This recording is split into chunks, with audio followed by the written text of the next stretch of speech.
నమస్తే, నేను Chandana. Welcome to great Andhra top stories. Jagan ఏం చేశాడో తెలిసేదా? పిన్నెల్లి బ్రదర్స్ను ఇబ్బంది పెట్టే వాళ్ళకు ఒకటే హెచ్చరిక. టీటీడీ నివేదికపై హైకోర్టు అసంతృప్తి. విడాకులపై బాబు కామెంట్స్ సోషల్ మీడియాలో వైరల్. వైసీపీ హయాంలో సంక్షేమం తప్ప అభివృద్ధి మచ్చుకైనా లేదన్న విమర్శ బలంగా సాగింది. నాడు సీఎం హోదాలో వైఎస్ జగన్తో పాటు వైసీపీ నాయకులు కూడా తమ పాలనలో చేసిన అభివృద్ధి ఏంటో చెప్పలేదు. ఎంతసేపు బటన్ నొక్కి నేరుగా లబ్ధిదారుల ఖాతాల్లోకి 2 లక్షల కోట్లకు పైగా పంపామనే మాట పదే పదే చెప్పుకున్నారు.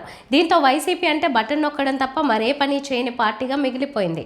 వైసీపీ పాలనా ధోరణి ఉన్నత మధ్య తరగతి, విద్యా ఉద్యోగ రంగాల వారికి ఏమాత్రం నచ్చలేదు.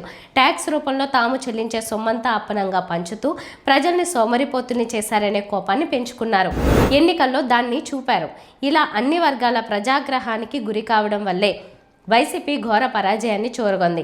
అయితే వైసీపీ హయాంలో కేవలం బటన్ నొక్కడమే కాదు, అభివృద్ధి కార్యక్రమాలు కూడా చేశారని ఆ పార్టీ అధికారం కోల్పోయిన తర్వాత చర్చించుకోవడం విశేషం.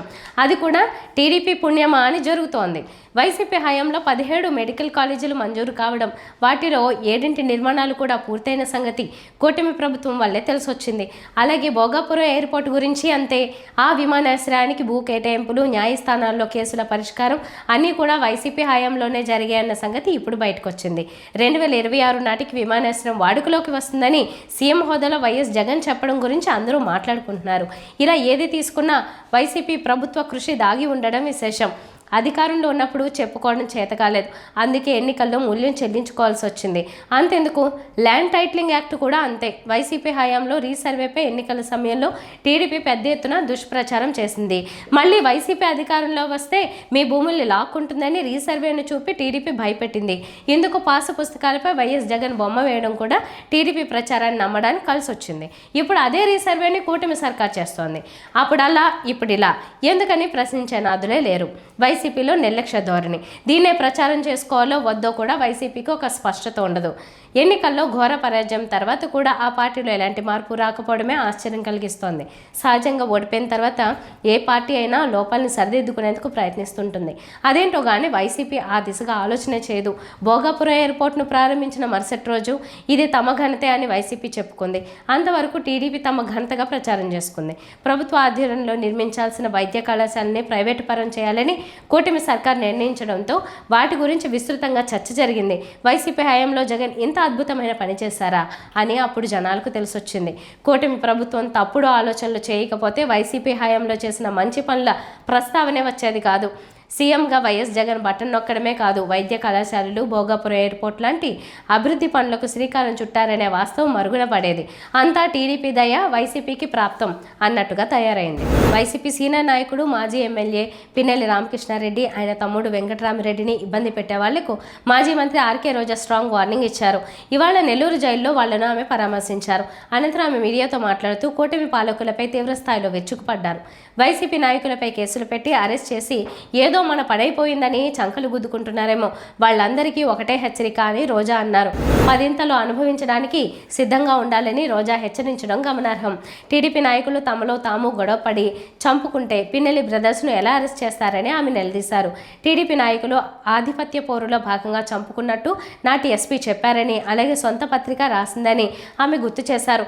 అంతేకాకుండా హైకోర్టు ఆదేశించిన జైల్లో పిన్నెల్లి రామకృష్ణారెడ్డికి ప్రత్యేక సౌకర్యాలు కల్పించలేదని రోజా విమర్శించారు. కనీసం టిఫిన్ భోజనం పెట్టలేదన్నారు. అధికారులంతా ఇక్కడే పని చేయాల్సి ఉంటుందని ఆమె నర్మగర్భ వ్యాఖ్యలు చేశారు. రేపు ఏంటో చూసుకోవాలని ఆమె హెచ్చరించారు. లోకేష్ ఆదేశాలకు అనుగుణంగా పనిచేస్తున్నారని మండిపడ్డారు. టీడీపీ నాయకులే అన్ని రకాల తప్పులు చేస్తున్నారని రోజా విమర్శించారు. టీడీపీ నాయకులు చెప్పినట్టు పోలీసులు అరెస్ట్ చేస్తే భయపడి పారిపోతామా అని రోజా ప్రశ్నించారు. కూటమి ప్రభుత్వం దరిద్రంగా తయారైందన్నారు. మాజీ మంత్రులు, మాజీ ఎమ్మెల్యేలు, ఐఏఎస్, ఐపీఎస్ అధికారులపై కేసులు నమోదు చేస్తున్నారని ఆమె మండిపడ్డారు. రాష్ట్రంలో శాంతి భద్రతలు క్షీణించాయని కేంద్రం ఇచ్చిన ర్యాంక్ చెబుతోందని, దీనికి సీఎం చంద్రబాబు, హోంశాఖ మంత్రి అనిత సిగ్గుపడాలన్నారు.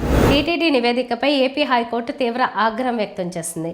పరికామణిలో చోరీలను కట్టడి చేసి భక్తుల మనోభావాల్ని కాపాడేందుకు తీసుకోవాల్సిన చర్యలపై నివేదిక ఇవ్వాలన్న ఆదేశాలపై టీటీడీ తగిన రీతిలో స్పందించలేదు. ఇదే కోర్టు ఆగ్రహానికి కారణమైంది.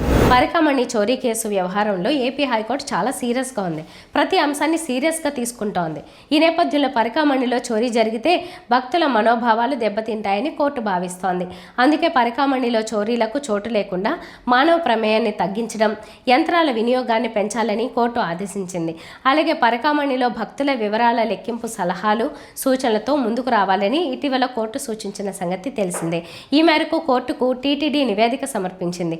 అయితే అందులో ఏమీ లేదని టీటీడీ నివేదికపై న్యాయస్థానం ఆగ్రహం వ్యక్తం చేసింది. అయితే కోర్టు ఆదేశిస్తే పాటిస్తామని న్యాయస్థానానికి టీటీడీ తరపు న్యాయవాదులు విన్నవించారు. కానీ ఎలాంటి సూచనలు, సలహాలు ఇవ్వకుంటే తామేం చెప్పాలని ఏపీ హైకోర్టు ప్రశ్నించింది. ఇదే సందర్భంలో పరికామణి చోరీ నిందితుడితో పోలీసుల పాత్రపై కూడా కోర్టు ప్రశ్నించింది. వారిపై చర్యలు తీసుకోవాలని న్యాయస్థానం ఆదేశించడం గమనార్హం. విడాకులపై సీఎం చంద్రబాబు నాయుడు కీలక కామెంట్స్ చేశారు. ఏ సందర్భంలో ఆయన మాట్లాడారో స్పష్టత లేదు. కానీ భారతీయ సంప్రదాయం, వివాహ వ్యవస్థపై చంద్రబాబు మాట్లాడడం తప్పకుండా సీరియస్ అంశమే. ఇందుకు చంద్రబాబు ఏమన్నారో తెలుసుకుందాం. సంప్రదాయం ప్రకారం పెళ్లి జరిగిన తర్వాత విడాకులు అనే మాటే రాకుండా ఉండాలి. అదే హిందూ సంప్రదాయం అని మరొకసారి మీ అందరికీ విజ్ఞప్తి చేస్తున్నా. అదే భారతీయ సంప్రదాయం అని బాబు అన్నారు. విడాకుల అంశం కావడంతో సహజంగానే వైసీపీ సోషల్ మీడియాలో వైరల్ చేస్తోంది. దీనికి కారణం ఏంటో అందరికీ తెలిసిన సంగతే. కూటమిలో కీలక భాగస్వామి డిప్యూటీ సీఎం పవన్ కళ్యాణ్ 3 పెళ్లిళ్లు చేసుకున్న సంగతి తెలిసిందే. గత ఎన్నికల్లో పవన్ పెళ్లిళ్లపై వైఎస్ జగన్ ఎంత దారుణంగా మాట్లాడారో అందరికీ తెలిసిందే. తనకు వివాహాలు కలిసి రాలేదని పవన్ ఆవేదనతో చెప్పుకున్నారు. అధికారికంగా విడాకులు, భారీ మొత్తంలో భరణం చెల్లించిన తర్వాతే మరో వివాహం చేసుకున్నట్టు పవన్ వివరణ ఇచ్చారు. అయినప్పటికీ ఆయన వ్యక్తిగత జీవితాన్ని వైఎస్ జగన్, వైసీపీ పదే ప్రస్తావించి కించపరిచి ఎన్నికల్లో భారీ మూల్యం చెల్లించుకుంది. తాజాగా చంద్రబాబు కమెంట్స్ నేరుగా పవన్ను టచ్ చేసేలా ఉండడంతో వైసీపీ సంబరపడుతూ ఆ వీడియోను వైరల్ చేస్తోంది.